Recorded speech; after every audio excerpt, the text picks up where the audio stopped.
Welcome to the JJ Virgin Lifestyle Show with celebrity nutrition expert, fitness Hall of Famer, and four-time New York Times bestselling author, JJ Virgin. JJ is a warrior mom whose knowledge and expertise have helped change hundreds of thousands of lives with over 3.5 million podcast downloads and appearances on Dr. Phil, Dr. Oz, The Today Show, Rachel Ray, Larry King Live. Whoa. This show is about you, not about me. I want to help you find practical, real-world ways to dial in your health and mindset so you can finally lose that weight and feel strong and energized. Stop settling for less than your personal best. It's time to find out how to look and feel better than ever. And I'll be right here with you the whole way. Hey, welcome. It's JJ here. And in today's episode, we are going to be talking about what to do if you are hungry. If you've been feeling like you're just hungrier than you should be, anyone out there feeling that way? I want to see some thumbs up. I am doing this live right now on Facebook and Instagram. If you're one of those people that just feels like it is not fair, why am I so hungry? Love to hear from you. I'm going to talk to you today about how to activate the satiety switch. So if you feel like, I just finished a meal, it's an hour or two later, I'm sniffing around the kitchen looking for something to eat, that's what I want to hear about. Or if just like cravings are ruling your life, like you're just thinking, when am I going to be able to get to the cheese or the bread or the sugar? All right. I'm going to be breaking down a couple things here. Why the heck is this happening? More importantly, what can you do about it? Now, today on the podcast, I'm flying solo. I'm going deep into this subject. I'm recording it live on Facebook and Instagram. So if you are listening to this on my podcast, reminder, jump on to jj.virgin on Instagram or jjvirgin official on Facebook so you can interact with me live when I am doing these. Because right now I'm seeing all sorts of things. People are telling me what they're craving on Instagram, like it's going wild over there. And clearly I've struck a nerve. Clearly have. So before I start in with the content, I want to do a shout out. Now on my podcast, I always do a shout out to a review, and I want to do a shout out to Tridilge from Canada, 5-star review, great podcast. I love this podcast and I'm glad I found it. JJ is so easy to listen to and has so much knowledge and experience. Her resolve and enthusiasm encourages me to do and be better. Right on. I love that. She offers so many tips to navigate through all the nutrition information and weight loss info we are given. I find it so informative and often write things down to follow. Her guests are great. I forwarded a few podcasts to friends and family to listen to as they are so relevant and provide such great information. Thanks for the great podcast. Oh, I dig that so much. So again, every show I do a shout out to someone. Love to shout you out next. It's always one of my favorite things to do. And before we dive into the podcast, I'm going to share another favorite with you. Welcome back. All right, we are going to deep dive now into why are you hungry or why are you having the cravings? And then once we talk about that, more importantly, what can you do about it? I call it activating the satiety switch so that you can have that control. So you can literally walk by some of those things and just go, don't need it, don't get tempted. And think about it.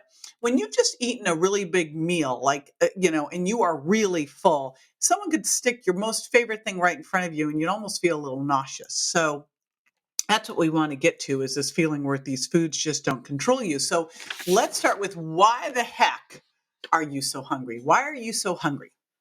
And I want to kind of dive into first, because there's a difference between hunger and cravings, right? Hungry is just hungry, that feeling like your stomach's empty, that you need to eat something. Cravings are, it's like, I got to have that specific thing. It's got to be the salty chips. It's got to be the ice cream. Okay. And they are different, as you know. I don't need to tell you that. You know that. So hungry, there's a couple different things that could be going on as to why you are hungry. And then we'll talk about why you're craving. And hunger, one of the biggest things that's happening there, like if I'm going to pick the biggest culprit for hunger, Number one, I'm going to go poor sleep. Poor sleep is such a big problem because just one night of poor sleep, and tell me if you relate to this, one poor night of sleep, and the next day you are hungrier and it is not for salmon. Can I get an amen? It's not for salmon and Brussels sprouts. You're wanting sugar, you're wanting some like big coffee drink with something in there. So one poor night of sleep, you've got actually higher hunger hormones and more insulin resistance. So not only are you hungrier, but you're also better at storing fat and worse at burning it off. Like a totally unfair situation there. So that's the first thing that's going on is hunger. Now, the next one that can do it is if you didn't eat enough. Like if you're not eating enough, if you are just cutting yourself way back, yes, you'll be hungrier.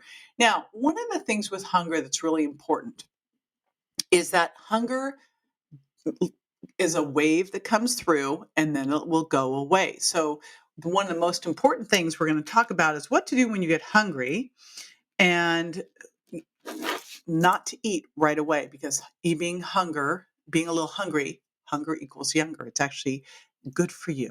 Okay, so we'll get to that in a bit. But one thing that can be hungry is if you're not eating enough, if you're really cutting back. And I do not believe in long-term calorie restriction. I like intermittent fasting or alternate day fasting, but not like just cutting your calories down every single day lower, because that actually can lower your metabolism too. That's not the way we want to do it. Now, next one is not drinking enough. One of the key things that you want to do if you are hungry is have some water. Drink more water and fluids in between your meals, because quite often it's like we've got a really overactive apostat. We're hungry, but we're never feel thirsty. By the time you're thirsty, you've really messed this up. So start with doing a lot of water, and iced green tea is my other favorite. And no, that's not iced cream tea. It's iced green tea in between your meals. Because again, this can both activate and boost your metabolism, help lower stress hormones, and help you with satiety. Okay, next one. Eating the wrong combination. You're going to hear me talk about my trifecta that activates the satiety switch, which is protein, fat, and fiber. When you eat what I call a high sugar impact diet, so lots of refined carbohydrates where there's really not much fiber, you're eating a high carb, low fat, low protein diet, that's going to drive up blood sugar and insulin, lock the doors to your fat cells, so you cannot access stored fat for fuel, so that you need to bring more food in so that you are not hungry. So, so that you have some energy, because your body can't get energy from your fat cells. So if you're eating a high sugar impact diet, high refined carbs, that is what happens. Also, if you're eating a high fructose diet, if you're going and having like, say, one of those big naked juice green machines in there that's high in fruit and high in sugar, especially high in fructose. Remember, the only organ that can metabolize fructose is the liver. So when you have fructose, it does not raise blood sugar, which sounds like a good idea, except it also doesn't trigger the satiety signals that happen when you do raise insulin. And so what happens is it's going straight to the liver where it's making fat, but you're still hungry, and it can make you insulin resistant, so you can't get to stored fat for fuel. So either eating a high sugar impact diet or high fructose can create these problems as well as also being insulin resistant. And that means that you're more of a sugar burner than a fat burner. One of the big important things to do is to become what I call more metabolically flexible. It's what I talk about in the sugar impact diet. And that is where you first start to focus on quality of food, and you start to make sure that you're getting in clean, lean protein, healthy fats, and lots of non-starchy vegetables and very minimally processed carbs. So you have fat, fiber, and protein. What happens when you eat that way is you have much better satiety, because the protein and fiber slow down stomach emptying, and the fat releases some chemicals in your small intestine that tell your brain that you've eaten, so that you are not hungry. So, and you'll have much more stable blood sugar. You won't have the spikes. So I call that basically my satiety trifecta of protein, fat, and fiber. Okay, next one, talked about poor sleep, but right along with that is stress. And one of the things that stress does is it can lower both, first of all, it will elevate cortisol, but then it can lower serotonin and dopamine. Serotonin will make you crave sugar, and dopamine will make you hungrier when these things are lowered, right? So if you've got these things lowered, you can be hungrier and crave more sugar. So that's super duper important. Now, next one, and this probably isn't one that you've thought about that can actually make you hungrier, is too much exercise, especially endurance exercise. If you're doing a lot of endurance style exercise, yes, you will be hungrier, right? Now, granted, you've burned more calories, but a lot of times people are doing more endurance exercise to burn more calories. But then if you go and eat the same amount, that didn't do what you needed it to do. This is why I'm real pro doing high intensity interval training and resistance training to change your body's chemistry lab, because these change your body by making you more insulin sensitive and also by putting on more muscle that makes you have a better metabolic rate. And remember, muscle's super critical because it's the first place that we can start to become insulin sensitive easily. All right. So undersleeping, over exercising, stress, eating the wrong combination of foods instead of getting your protein, fat, and fiber, eating higher sugar impact, or eating more fructose, especially doing like big fructose laden drinks. And that would be like the green drinks that have, say, apple and beet in them. You think you're doing something great, but you're getting a lot of sugar in there. Those can create a big problem. Not drinking enough fluids, especially in between those meals when you want to do it. And when I say fluids, I really don't want you drinking with these drinks in between your meals, drinking your calories. I want you doing water and iced green tea. Those are super important. Now, what about, because I talked that hunger and cravings can be different. When I think of hunger, it's just like, wow, I'm hungry.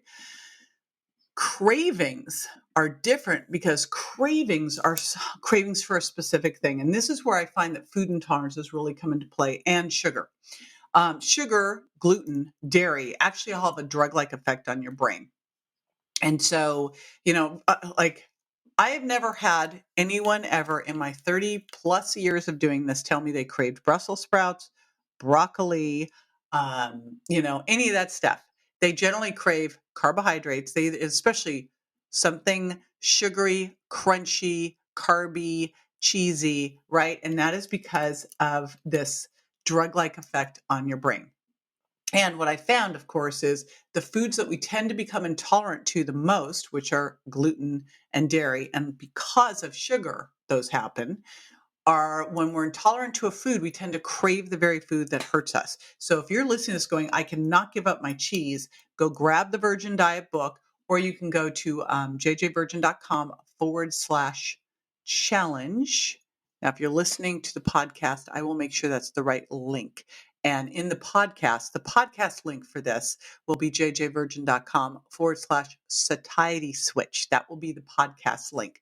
For those of you watching this live, that is not active yet, but we will put in there a bunch of cool stuff for you so you'll know exactly what you need to do, including my satiety smoothies, etc. So you'll know exactly how to put this into action. But for you listening, watching right now live, if you have food intolerances, and the most common food intolerances are gluten, dairy, eggs, corn, peanuts, soy, and then of course sugar and artificial sweeteners. If you have those, you'll start to crave these foods. It's kind of a classic response because the antibodies, and when you stop eating the food, want that food, and you'll trigger a response. The other thing that can obviously trigger a response is, you look at these things, gluten, dairy, and sugar, they have an opiate-like effect on the brain. And this is why you'll see commercials for these things. This is why right when you go to checkout, they'll put these things right at the checkout. I've noticed Whole Foods has always got some cookies or cake or something right at the checkout because our resistance is low, right? So you got to really watch these things because they're triggers. And once you know that something's a trigger for you, and this is super important, too much healthy food's unhealthy. So even though, hey, we might say, hey, little almond butter is really healthy. Well, a little bit is, but a jar isn't. So it used to be that I could never have a little bit of almond butter. I would have a jar of almond butter. So I just stopped the almond butter because, a jar of almond butter at one sitting is not healthy. So be honest with yourself. If you have something that's a trigger for you, get the enemy out of the house. Do not make this hard on yourself, right? I mean, it may be that so delicious dairy-free coconut ice cream with 1 gram of sugar is totally healthy and fine, but the pint isn't. It would be a half a cup as a serving. So be honest with yourself there if things are trigger foods, or if something like that has some kind of a sweetener in it, like monk fruit, starts to like fire up your sweet tooth and you can't control yourself. These are the things that need to leave, right? And that is where you need to get control of these things and don't bring trigger foods into the house. All right, cool. Now, let's talk about, we've already done a little bit, how to trigger the satiety switch. First of all, sleep, please. This is the number one thing. So critical to make sure, and you notice that, like if you're watching me live, I've got an Oura ring on and we will put the Oura ring information into the podcast notes. Again, those will be at jjvirgin.com/satiety switch.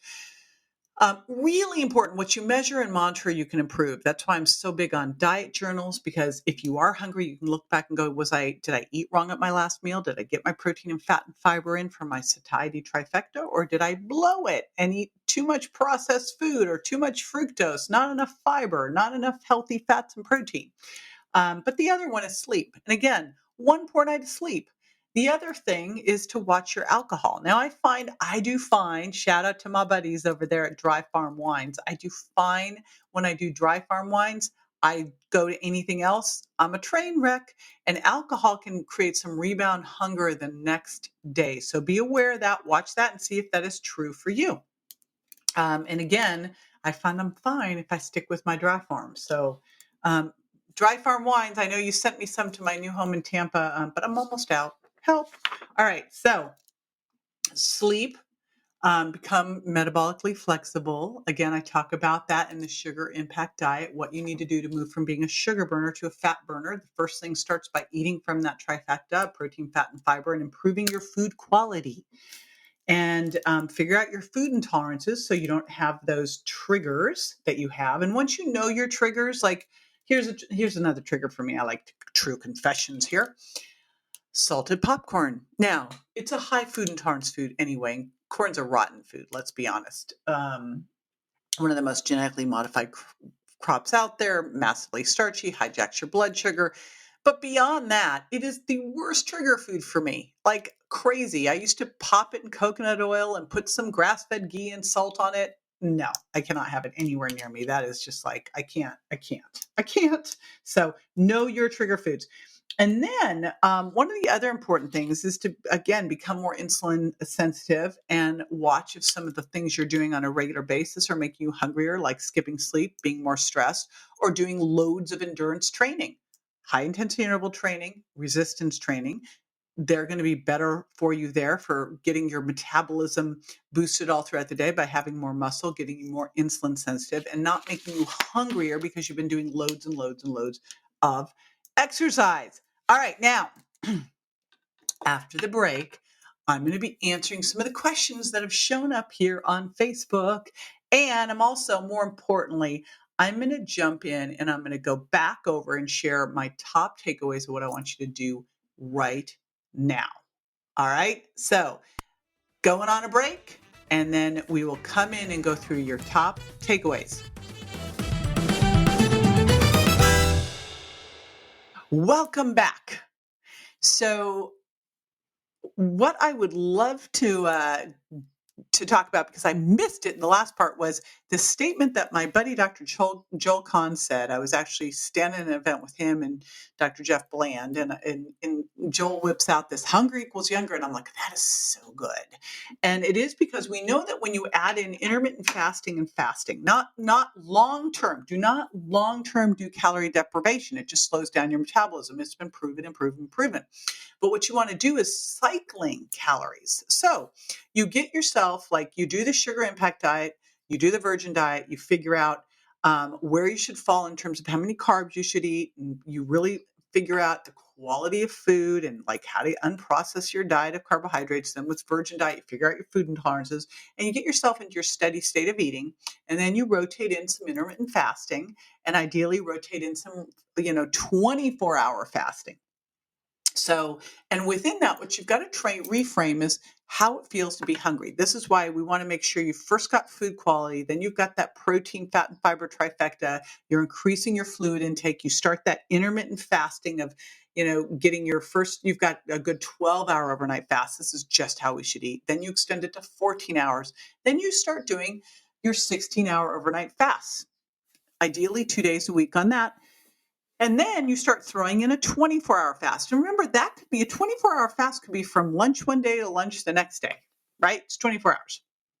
Okay, but part of what you got to reframe in there is you will feel hungry and it will pass. And hunger equals younger. Because when you are going through that fasting stage, your body is doing something called autophagy. Autophagy means eating up the bad stuff. It's like it's all the debris, all the cellular debris, all the gunk is getting washed out. So that's what we want to have happen. So it's very anti-aging. It's good for longevity. So hunger equals younger. All right. That's one of the things I want you to think of. So the key takeaways here is hunger equals younger. Increase your fluid in between meals. Start first with that eating the higher quality food and the protein, fat, and fiber trifecta. Then get your 12-hour overnight fast. Start extending it to 14 hours. Then throw in your 16-hour fast. And make sure, promise me that you will get your sleep. Because again, if you're not sleeping well, this is going to be your biggest hunger issue. That's it. Super duper hungry. Okay, I would love nothing more than to do a shout out of your fabulous review. And here's the thing: 1 star, 2 star, 3 star, 4 star, 5 star. I am very sensitive, but I still want them all. So whatever you have to say, whatever your review is, jump on over to JJ Virgin Lifestyle Show on iTunes. Leave a review while you're there. Be sure you subscribe, and I'd love it if you shared it too. Jump on over there. I'd love to do a shout out for you too. I super appreciate these reviews. The whole team does. Someone just sent out one today and was commenting about how the Betty Rocker had sent her over to my podcast. And then of course it got back to me and it got back to Bree, and it was like super fun. So we love these. So again, I would really appreciate that. And I will see you next time. Thanks for tuning in. That's all for this episode of the JJ Virgin Lifestyle Show, which marks another step towards a healthier body and mind. Don't forget to rate, review, and subscribe to the show, and we'll talk to you next week.